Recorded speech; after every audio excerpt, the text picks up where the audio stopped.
Welcome everyone to the Penang ASEAN Book Fair 2026. Alright, today we are very happy and very blessed to have a very awesome panel with us.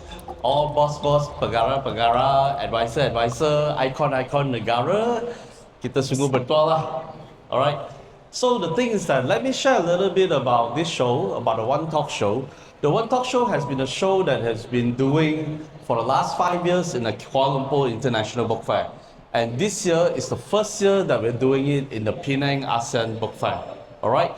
Now, previously, the Penang Book Fair has always been a local fair, but this is the first year that we are actually, rather than being too ambitious to go global, we start with ASEAN first. With our teman-teman, like Dr. Mitchell, especially came from Thailand to support the fair, as well as some of our friends from Indonesia, Singapore, Philippines, and so on, which is a really good start. Now, the One Talk basically feature all the number one, the authority, all right, of that segment, like from library, for Ministry of Education, for financial literacy, for consultancy, for mental health, SDG, the various topics that we talk about, all right? Like earlier, we have a session about being cartoon, activism in cartoon, all right? How do you change the perspective and influence people in the various topics that we discuss? So this is a session where we bring the heads together to share about topics that matters, topics that's trending. Because sometimes, right, why we pick certain topics is when the people ask for it. There's a lot of bubble, people talk about it, and they really want answers. And who else better than to get the key people who is authoritative, the practitioner, the people who live and breathe and do this every day to answer those questions. So without further ado, I'll hand over the time to our moderator, Encik Muhammad Ahmad, to take over. Good afternoon to all everybody's in the room, as well as our esteemed panelists, Mr. Bijok, Yes. Puan Anita, Datuk Dr. Rajida, as well as Kim. Today, my name is Irman. I'm representing Financial Services Library of Bank Negara Malaysia and the Financial Industries at large, handling the library in Kuala Lumpur, and we are looking to more about financial literacy, books on economics, management, accounting, and so on. And today, we are very lucky to be represented and also to be accompanied by these three esteemed panelists from their various organizations and experience. And today our topics is about beyond books, reading, libraries and learning in the world of AI. I think everybody knows about the in thing now is about AI. AI is artificial intelligence. And the question is now whether AI can replace human, or AI has not replacing reading, libraries or learning. Can AI do all of that? And that is the question.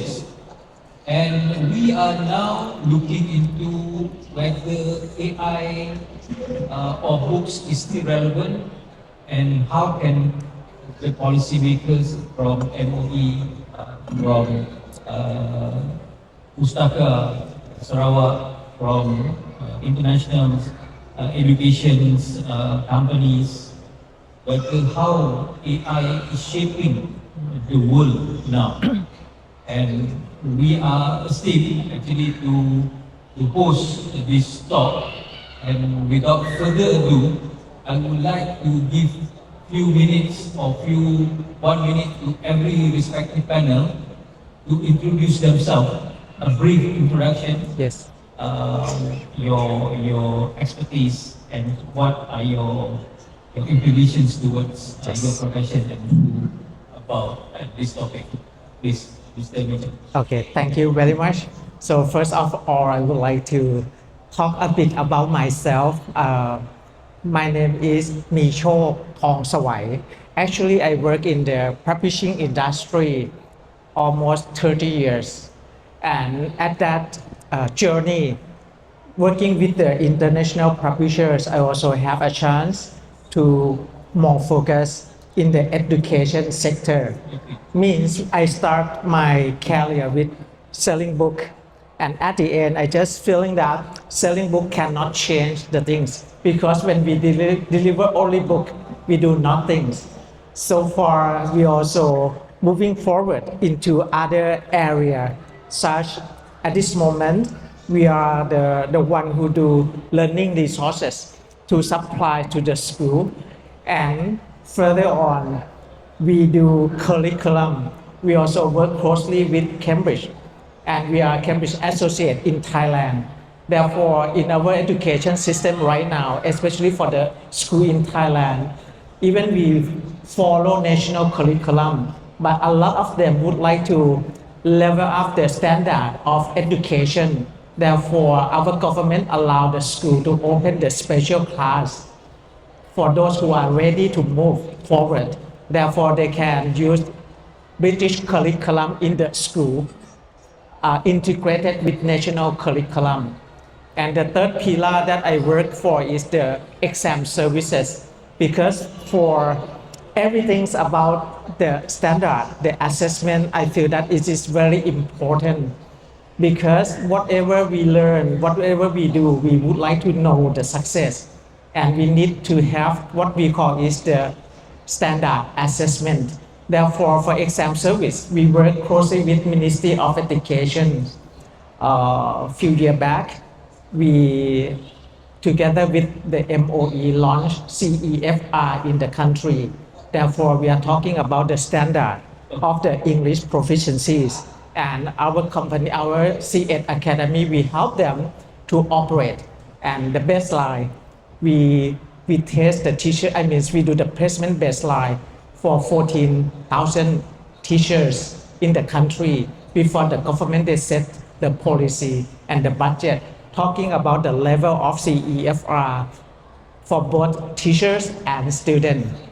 And then we also further to other services like education service.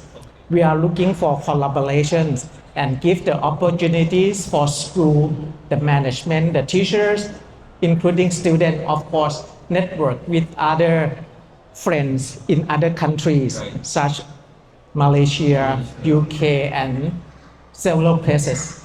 And at the last things that we do is we also service the student to consult their pathway to study and career in the future. Therefore, that is in brief, we are quite familiar with the education and try to bridge the gap between the education quality, not quantity, with the workplace or with the real world. Because the business, because as the business, we're also looking for kind of new competencies to compete with the global, not the local. Yes. How about Juanita? Good afternoon, everyone. Well, now we're talking about whether it's AI or books, for example. Now, we are not talking like whether it's one or not the other. But to me, it's more on, we are saying that AI can never replace human intellect. Yes?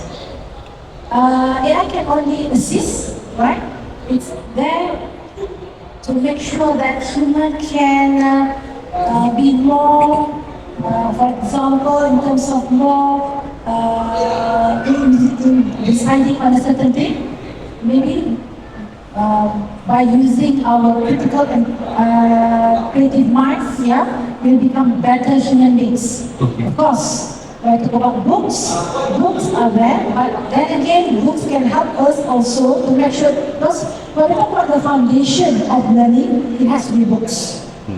AI is there to complement, to make us better, to make us become more creative and critical. Because when we have AI, it will give us more venues, more ways on how we can develop further our thinking. Yeah? And with that in mind, I must say that human is always in the loop. Now, how is this topic relevant to my division, yeah, which is for educational resources and technology? Because at our division, we are handling, we are talking about libraries under our division, reading, yeah, reading of books. It can be digitally or with physical books, yeah. And also talking about the age of AI. Later, I will talk more. I will further explain on how AI has become part and parcel of classroom management, about teaching, right? How our teachers embrace AI and students. And slowly but surely, we are hoping that all 5.2 million students, right? More than 400,000 teachers, yeah, are better equipped, are ready to actually use AI effectively, yeah, and also make sure that students engage. Because nowadays we cannot, we have to remember that AI and even more things to come. Now we have AI. Next, but slowly we have quantum AI, agentic AI. Our kids cannot be left behind. So we have to equip them with technologies, but at the same time, we also have to make sure they are able to differentiate what is good and bad for them, and they use AI with integrity, responsibly, right? Talking about having the right human dignity, yeah, talking about karamah insania, good moral values, yeah? Because at the end of the day, their compass is talking about relation values, empathy within them, right? Okay, that should be all for now. Thank you. By going to the subject, I'm going to introduce myself. Introduce yourself. About yourself and straight to the subject. Bismillahirrahmanirrahim. Assalamualaikum warahmatullahi wabarakatuh. Afternoon to everyone. Thank you so much for inviting me to this session. And congratulations to PENANG Library for organizing this good fair. I am Rashida. I am from Kuching, Sarawak. All of you hats. I come on the head as a deputy chairman of the library, but I'm also advisor to the Ministry of Tourism Sarawak, basically focusing on creative industry and performing arts. Now, with AI, I think a lot of discussions and literature on it. I think everyone is kind of either you're anxious about it or you're preparing yourself for it, or there are others who have already embraced it. But in the world of library, this is something which is an evolution that we have to address. We have, the way I see it, the libraries have been in there for this while. Kalau dulu perpustakaan diadakan because of the monastery, because of the scribe, you know. So we have books, and then books are being published commercially for that matter, and then books are being digitized. And now we have another version of digitization which is augmented by artificial intelligence. So it is something that the library has evolved in. If last time, I mean, doing a little bit of behind the scenes technical kind of thing, we make books accessible to people by addressing the author, the subject heading, the title. But now, it has gone into not just you provide those, but also you provide the contents, you provide some more input on the critical thinking, comparing books on this subject with another book on the same subject. How do you compare with each other? So that's what the libraries have been doing. I think this is an evolution that we have been doing along this one. If what Aniza was mentioning about educating the students who are in formal institutions, either in primary, secondary, or the vocational or higher institutions. What the library do is for those people who are already outside of these institutions. What we do is we give literacy classes, we guide the public, we guide across the segments of ages. There are people who are being marginalized and they're not able to go to school. So who will be the one who is educating them in this aspect? That will be the role of the libraries. And at the same time, library has got to be what I call an aggregator of all this information available, be it online, on physical, or even in the minds of people, which is not been documented and is reaching across the span of where are the knowledge contents. And now AI is coming in, and we also have to be updated and upgraded with that knowledge as well. Yeah.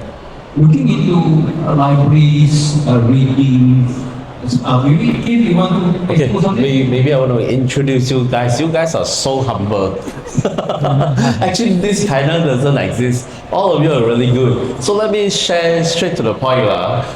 Kak Shida, or Dr. Rashida, we've been working for maybe 20 over years as such. When it comes to library, she's an icon. Being the chairman of the Librarian Association, she moves a lot of things. The thing I love most about her is that if there's a problem, we talk, we gather the people, take action and do something about it. Like the recent show that we did in KL is that, hey, students are not borrowing books, they're not reading sufficient, let's do something. And we gather the whole library community, let's start a movement, do something, get the kids to read again. So really love you for that, all right? Puan Adiza, I know her when she was in the private education department.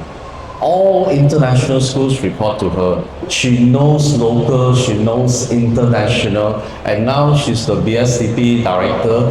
All learning, digital, print, and so on is under her. She works crazy hard, go north, south, east, west, everywhere to fix problem, to listen to feedback, bring the team together and take action. Dr. Nichok, another icon in Thailand, he do a lot of work with the Ministry of Education and Library, a lot of advisory service. So you know who to go to when it comes to this. This 1 hour talk, we cannot do everything. But what happens after this talk show matters much more. And our brother Amanda, the financial guy. So the things that, in fact, I wanted you to share a little bit about financial literacy. How people get conned because they don't have financial literacy, click on things and people empty your entire bank account. That is life skill that matters more. Sometimes AI can't tell you this. Now, we always talk about AI and we always joke among friends like, AI, Anwar Ibrahim. That's the main joke that we always talk about. But I mean, true and true is the artificial intelligence that we're talking about. Especially with great minds and great people, we talk about authentic intelligence, the real thing, the you and I. In our terminology, we call it warm body. That means we have a soul, we have a warm body, and that is authentic intelligence. Sometimes you go to a class, the guru tengok saja, look at you, straight away obey and do things. You don't need AI to do anything. I give you eye contact, you tahu apa nak buat already, right? And the other thing we call for is that, like students, a lot of them cheat by doing all the assignments, everything in AI. They use AI to bully the teacher, and teacher who don't know how to teach just use AI and pretend that they know. We actually call for academic integrity. That means, hey, jujur in class, do everything, work hard, build your foundation, and let AI be our assistant when we don't have much time. This is how I define it. Oh, by the way, I'm Keith Tong from UBS and MAE. Over to you, Evan. Yes, thank you, Kim. Like I said, library is there, and library can play a greater role. But what kind of technical expertise or competencies the librarians need to have in this world of AI? Maybe you can respond a bit. That's a tough question. Actually, the librarians now has got to go into deeper. If last time they are the just the gatekeeper. People come and they borrow books. Now, they have, as I said just now, they have to be the aggregator. Not only do they talk about the contents in their libraries, but they also have to know, okay, in my library don't have it, who else will have it? Where else can we get this? It's not about, oh, kita tak ada buku ini, full stop. It's not that anymore. And the other thing is, it is really, kata orang, membimbing them that getting those people, holding those people up. Yeah, and it's not just about, here's the information, you can read this one. But now it's, here's the information. Do you need any more materials for you to kind of triangulate this, for example? Have you considered this? So what else? We do a lot of intelligent prompting questions. Sometimes you say, oh, I just want to book on this. But actually, you need something else without you realizing it. There's a lot of the human engagement that has got to be with the user. And the other thing about the libraries is they have now got to study what actually you do the community need, because they're involved in the community at the grassroots level, rather than just waiting for the people. Because sometimes the people do not know that here's the service, sometimes they don't know how to use it, but at the same time, they do not know how else can they get. Kalau dia kata, oh, saya kecil saja, mungkin tak ada bahan-bahan tu. But they don't know that libraries and librarians, they have a big network, not just amongst the community in the state, but also interstate and international. So the librarians are trained, and they should be trained in that capacity, because anticipating what is needed and referring to what else is needed. Yes. Can I just add on that one? Yes, please. Yes. If I can just add on that one, talking about libraries, right? So it's important for our kids to not just read books at surface level. Yeah, because all this while, okay, kids read books, and it doesn't stop there. Nowadays, it doesn't stop there. So because now we have AI to actually give them more options in terms of what's next, in terms of how we can use that info further. Yeah, to be able to think creatively and critically about what is being presented to them. Yeah, so this is where, for example, at school level, other than reading books, yeah, they actually have something else. They can have projects based on the books. The students are challenged on what's next, so they should come up with ideas, talking about sometimes to the extent that, okay, we don't accept things at surface level. They need to challenge what's being presented to them. They can talk about what's being presented to them, and they can also think about what's next in terms of ideas from AI. Okay? So AI can actually help them to think more creatively, critically, right? Talking about SDGs, how Malaysia can place itself in terms of global challenges, talking about climate change, talking about lifelong learning. So here, at this point, AI can also help them to raise the bar, talking about we shouldn't be satisfied with what's here, but how else can we make ourselves a better person? Yeah? Because we're talking about all our kids, they are going to be future leaders. So they should be able to think outside the box. Not just outside the box, but with no box at all. Talking about borderless society. Exactly. Right? But library is still valid, is still relevant for kids to be able to gain all this information. AI is not everything, but because everything that AI has is from all these books. But AI is able to actually, since now we have to try to get all the information, right? And be able to ask ourselves what's next for me, for my country, for the future of our people. Yes. All right. Whether this echoing to that, whether the readiness of our students and especially teachers is really up to what the expectation of MOE. And looking at the current situations and the technological advancements in few weeks or few months, they change a lot. How MOE cope with that changes, and how do you draw a bottom line or national line towards the AI development of in education? Maybe what can Okay, again, like you said, AI is not here to stay because there will be next more technology to come. So at MOE, what we do, we have our, for example, we have our Malaysia Education Plan 2026-2035, our digital education policy, and soon we are going to launch our AI literacy guidelines. Okay. So now we are talking about, we have our framework, we have our living framework, living document. Okay? So in line with all this, on what is happening nowadays, we have our living document, living framework. Because we know that we have to prepare our kids now and we cannot wait. Right? And with that, if we talk about our digital education policy, which our minister launched back in 2023, it clearly mentioned about at least 6 pillars, talking about the kids has to be digitally fluent, right, and competent.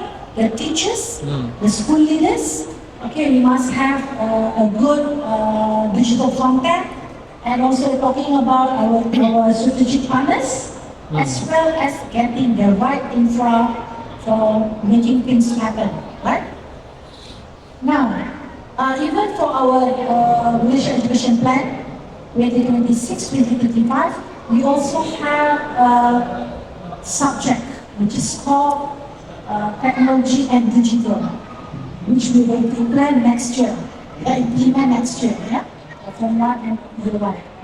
And finally, when I talk about the AI literacy guidelines, so here, even these guidelines, which is meant to be for teachers and students at KPM, we actually we refer to at least 18 international framework. We involve more than 30,000 teachers for the EFA questionnaires, right? So here we're talking about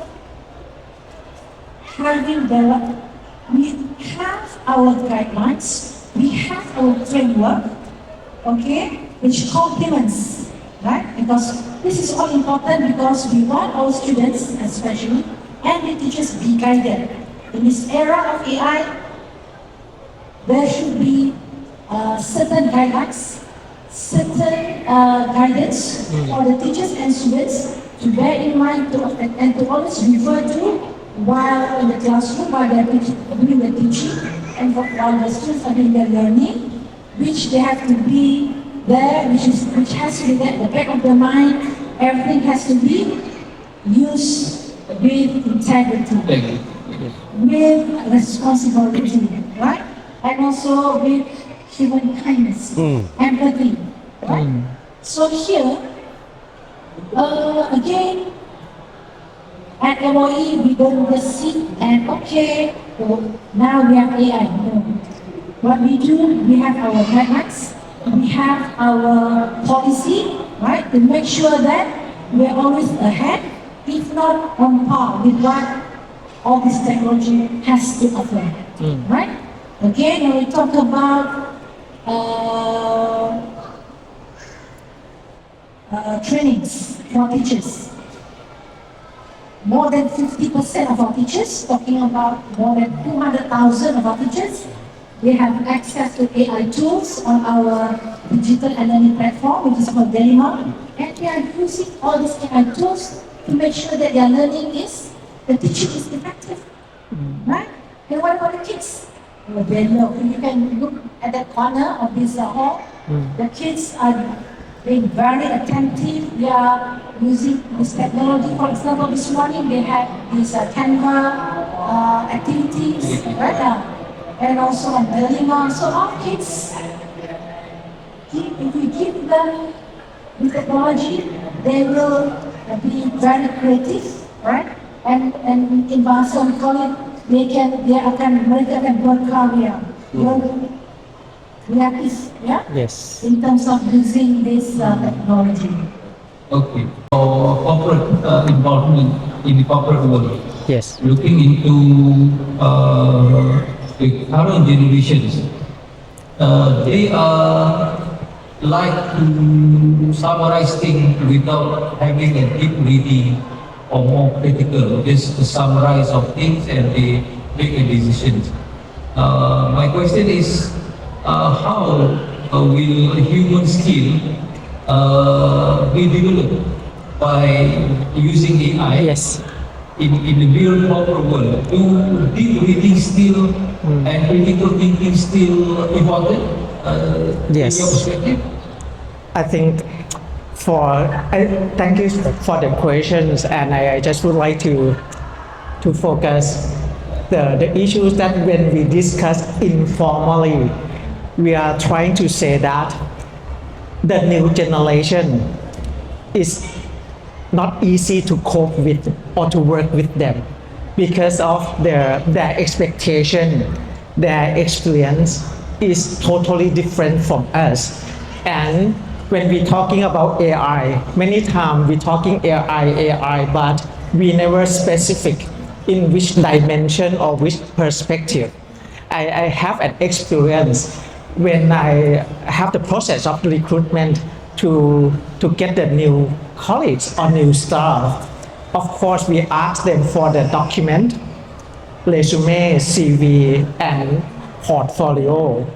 But I just realized that it's just easy for them to create the document. Therefore, the document cannot judge the people right now, not just only the corporate recruitment, but I believe also in the university admission, because in our educational world, we also would like to have the tools to judge which one is the good, which one is medium, or which one we need to help.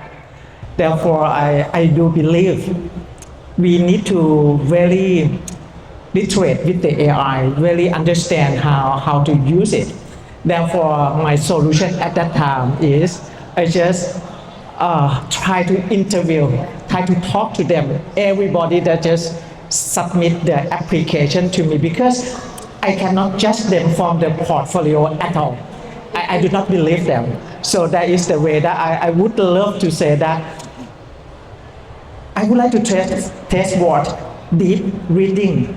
I would prefer to give them the document, read it within certain minutes, and help to summarize to me what did you get the content from that document. As yesterday I listened to Keith sharing with the audience in this room that they got an internship, right? And internship just watched him to do the presentation, and again in return he asked the intern, hey, your turn and present. Normally, he feel confident at the first. He thought that easy, don't want to listen to kids. But in return, he cannot deliver the presentation that what kids just share.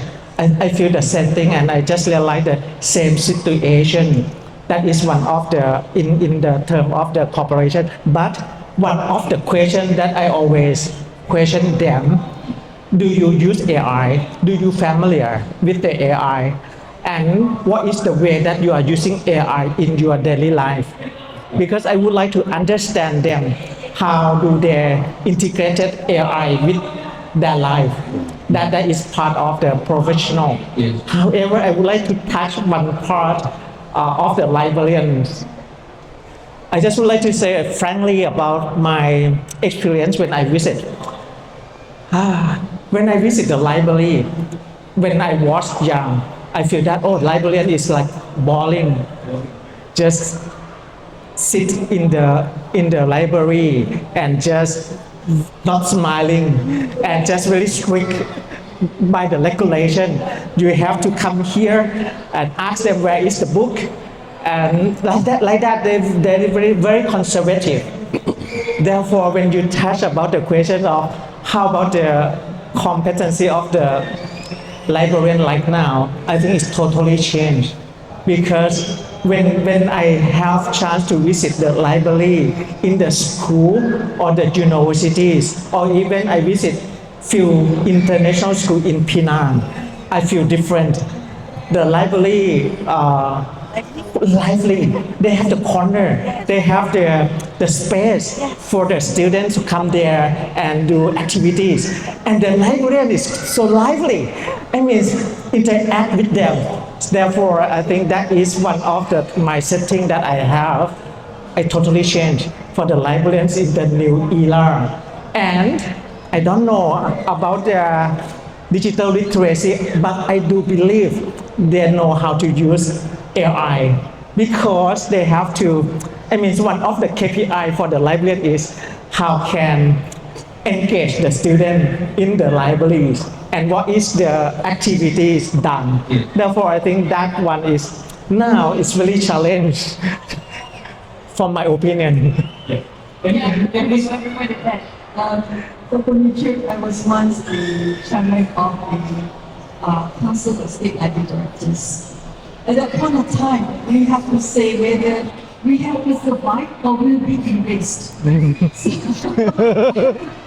challenge to all the state libraries at that point of time, because we say reading is low, nobody comes to the library. People say, even among some of our board members say, why do we have to have a library? Because everything is in the palm of your hand. So we said, okay, we have to strategize, or else there's no job for us. So what we did, we create a lot of things in the sense that we want people to use the library as a third place, which is important in their life. The first is your home, of course. The second is your school or your workplace. And the third is the library. And that, to me, all the taxpayers must understand that that library is your place. You should demand your services from the library. And the library should now evolve in the sense that if I want to assure that my job is still here, I have to make sure people come, not necessarily just physical, but also digital. Because we say, okay, if you don't come to the library, we come to you. We come to your palm. We come to you personally. So those are the things that the state libraries have evolved with initiatives, with inventions, with innovations, to say that, hey, we are important, you've paid your taxes, use us. So that's why we make it very, very alive, very active, and the state libraries work very closely with each other. In fact, this book fair is one of the ideas that was kind of planned in such a way that each state would have a book fair, one after another. Wow. So it's all happening in the whole of Malaysia. It starts with the book fair. So each month, at the end of this month, is it next month? There's going to be the Selangor Book Fair. In September, there's going to be the Sarawak Book Fair. And they're tied, not just with the book fair, they're tied with literature festival, working authors like this. So that makes it lively. So that's a focus for the libraries. We have to make ourselves visible. Great to hear that. Thank you very much. Any comment? If I can just share what's happening in schools nowadays, because actually during the KL International Fair, we have all the men and libraries, hundreds of them actually gathered at that book fair, and they actually shared their experiences there, shared their views on the whole thing, because here we're talking about libraries, like you said, it has to be dynamic. Because we are not talking about these physical books, they also have digital books. This time you mentioned about you actually went to some of the international schools libraries, right? Maybe you can also come to some of the government schools, whereby the libraries, okay, some of them, they have access to digital libraries as well. Because for example, there is this one company which she gives access to more than 1 million books for students. Okay, and here it means that okay, the kids do not have to go to the physical library only. They have access to online libraries. So here, they have access to libraries like it can be accessed anywhere, anytime, right? So given this opportunity for the kids, it means that they have more access to good information, to quality books, right? And this is where we want to minimize the gap. Talking about jurang digital as well as jurang maklumat. Yeah, for kids in the remote areas in Malaysia as well as kids in the maybe on islands, they have similar access to books, quality books. This is what we want, yeah, because the tagline is no child should be left behind. Yes, when it comes to quality books, good information, and latest technology, right? Because we believe that our kids, they deserve better than what we can offer. Yes. How can we do that? They also have the access to these books, right? So But again, my question is the Okay. reading culture. okay, That is the main issue now. Because the younger people, or maybe people are not reading. okay. And how should we, because we know what Anissa said, that quality books, access to books is there. But the issue is the human, Yes. kids, parents, they are not really inculcating and also support their kids to read. That is the issue. And how should we May I share the one of the case before going to kid. I do believe some keyword for the educator. They talk a lot about learn how to learn. They talk a lot about lifelong learning. And for my experience, I have chance to sit in the school board, one of the school in Thailand, and they share among the committee like this. You as the parents cannot left everything for the school. When you're talking about reading, reading is one of the habit that you can create, you can build up from your own family.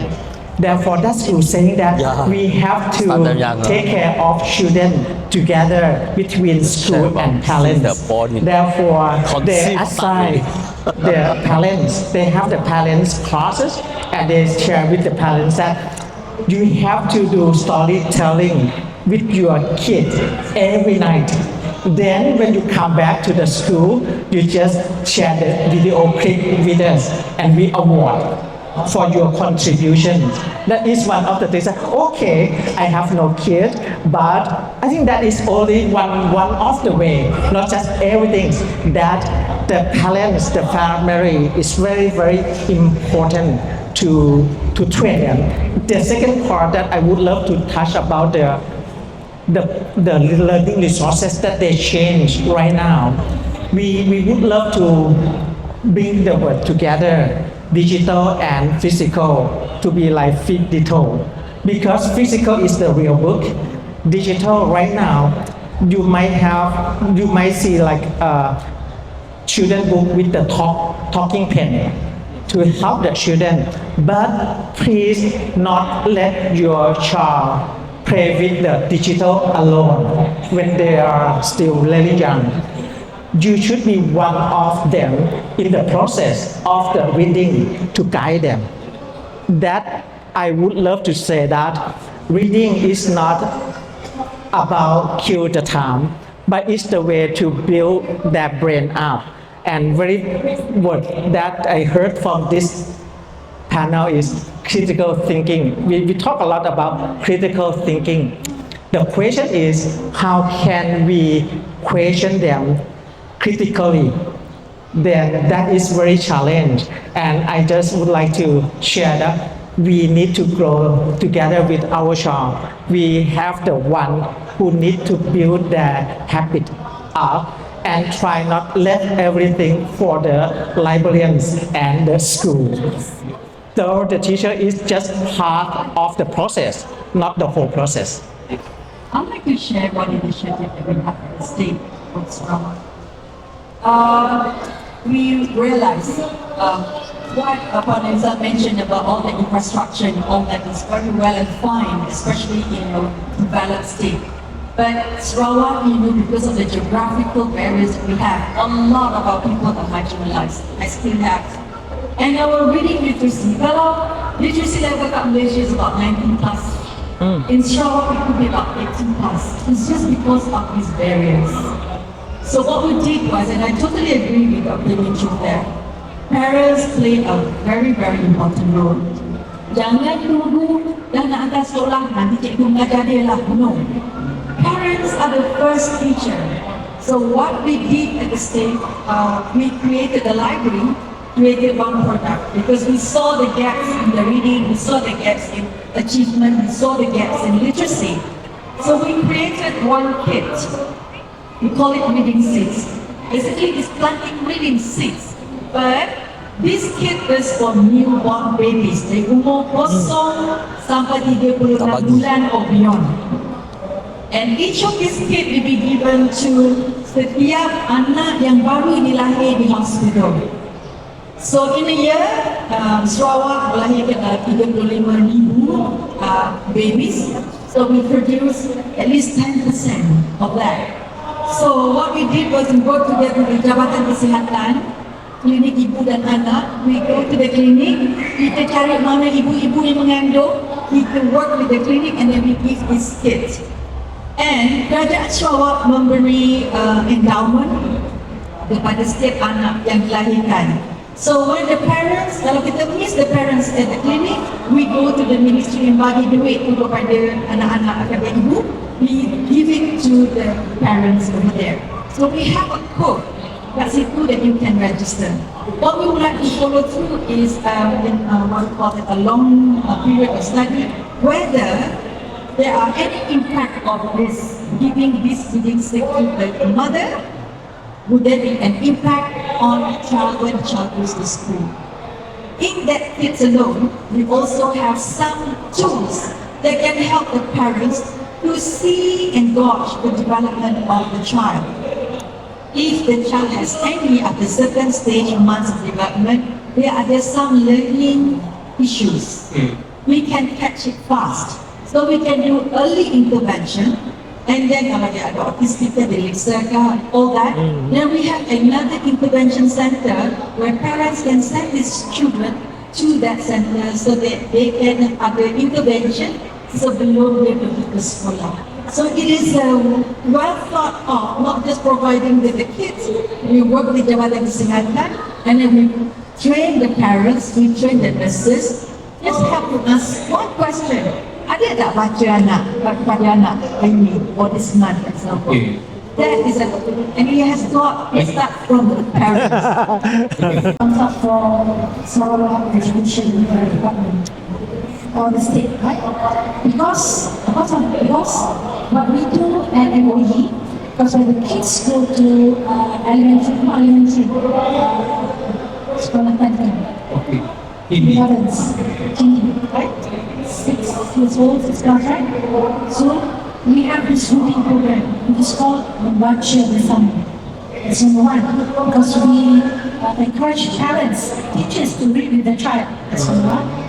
And number two, we also provide books to all the preschools in Malaysia. Okay, we're giving out books, which something like more than around 1,000 per preschool. Good reading materials for these kids. Yeah. And number three is talking about inculcating reading habits, instilling these ideas of they have to read from physical books. At this early stage is important because we feel that at that age, 6 plus, 5 plus, right? They need to have physical books first. Talking about their cognitive developments, right? Yes. And this a good foundation to reading. Then only maybe they go to reading online because reading from physical books is something for them to be they will appreciate more, I feel, right? Because that books is something, the idea of living through the books is different. Psychological effect. Yes, and to be Yes. able to use the pencil maybe to write To scribble, to actually, yes, to scribble at the side of the book, that is something our kids need to Experience. experience. Yeah. They need to have that kind of skill. Then only maybe they move to digital textbooks for the small kids. But at MOE, we can offer them both physical and digital textbooks. But there are certain age that we have to give our kids exposure to different types of books, also physical and maybe online, right? And we also prepare our teachers in terms of giving the right support for these different age group. Okay. Yeah. In a nutshell, I think the ecosystem of the whole community approach as well as the whole government approach need to be in this era. If not, it won't happen. And it will, it should be a collaboration effort, consensus together in order to make the reading habits and the critical thinking and also the the holistic human development grow in our citizens. Yes. And I think AI is only a tools, a powerful tools. But if the tools was given to the thoughtful leader, thoughtful person, it can be more powerful. But if AI was given to the lazy people, it will become much more lazy. Yes. And that is our challenge. And reading libraries are not actually an antique things. It should be dynamic, as what Dato said. It needs to be dynamic and also future-proof towards the future.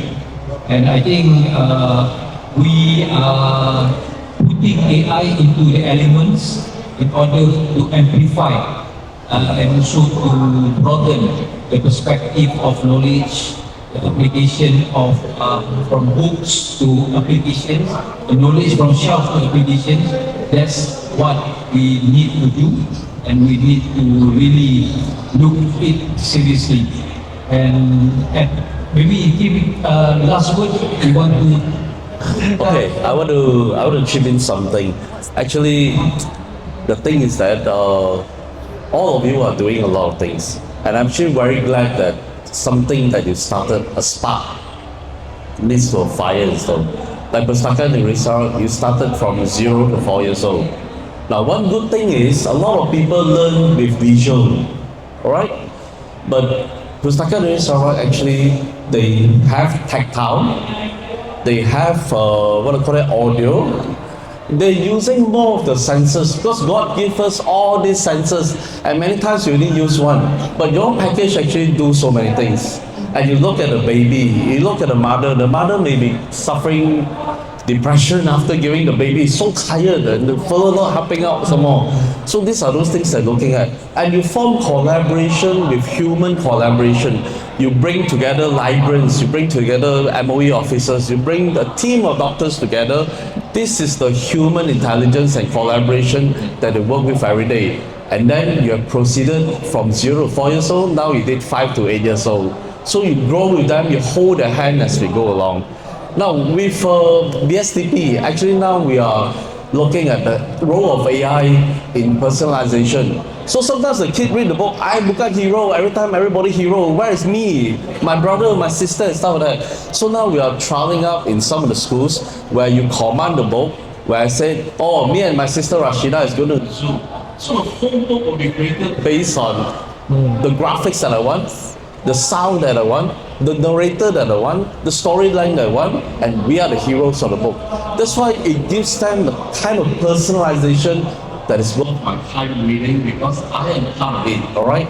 Now in the big publishing industry, basically we look into a lot of big data of why just read and why we need to read. Now a book is not just a standalone book. You're looking at, let's say, One Piece. You read the book One Piece, it's on Netflix, it's on social media, there's cosplay, there's so many external superstructure that support what I'm reading to make me worthy to wake up and open a book and read it, because there is a lot of extension to what I do and read actually. So these things is pretty important. And also sometimes we need to have a balance between AI and human. Like in Thailand, Malaysia, English teachers, 4 skills, 2 marked by human, 2 marked by AI. And the human factor is that the reading, the speaking and the writing in Malaysian English teachers marked by human. In Thailand, they find that the teachers are so tired marking, there is a fatigue in marking. After you mark 200 script, the next 300 script, susah lah, another 300 script. So we actually train the machine to mark everything using AI, even the speaking and writing. And the human examiner comes in when it comes to the final invigilator, final score, final interview, where AI cannot do the work. So there is kind of a balance that they do. Now, the application of AI is that we become the judge of the Back Asia show, alright, which is very popular. They give us the matrix of 6x6. But we know that it's very tempting for us to use AI to mark all the scripts and determine who is the winner. So what we did is that we used the human intelligence to look into everything, score ourselves, and after that we put the scores into the AI engine to check everybody score 100 marks. You know why everybody score 100 marks? Before you submit your paper, before they use AI, which mark that I like, please fulfill until my submission is 100 marks. So everybody's using AI, everybody score 100 marks, how to score? So the human factor comes in, we look at the impact, the life they have changed, how genuine they are, what they are doing before we determine the winner. So this is important. And in the schools, right, my kids really hate it when you assign them to a working group with people who use AI. Because, right, when they assign to a group studies, if this 2 person uses AI, when we have the discussion, the 2 kosong don't know anything, cannot contribute anything because they don't have the foundation that is imbued in them.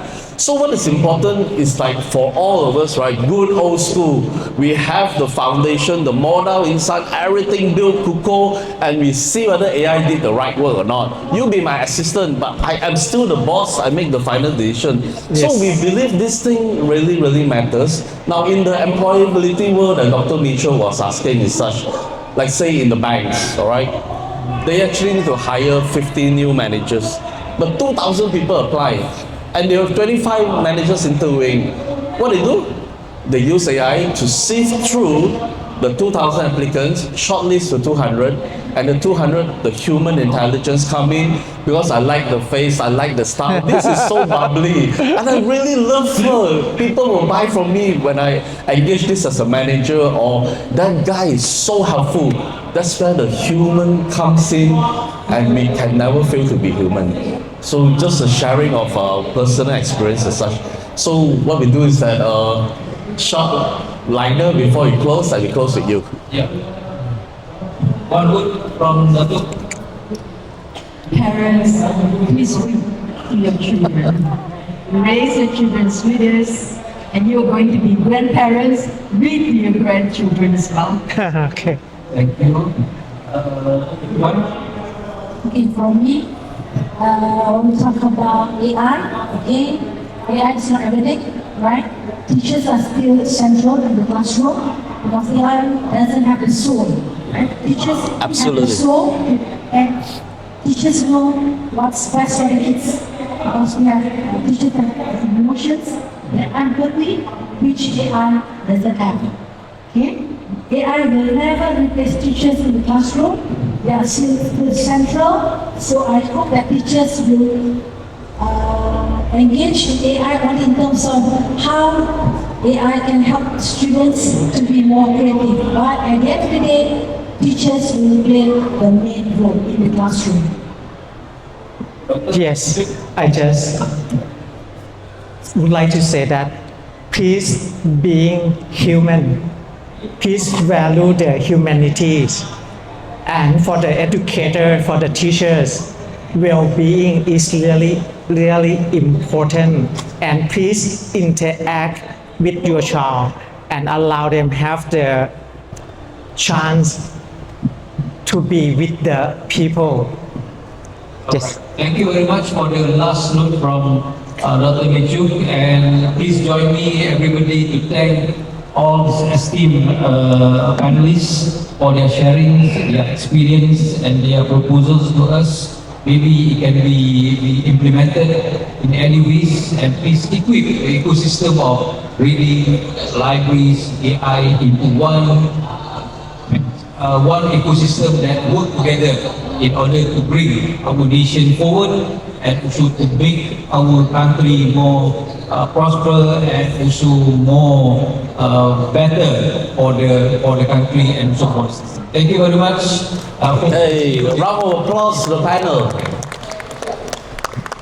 Thank you. Thank you.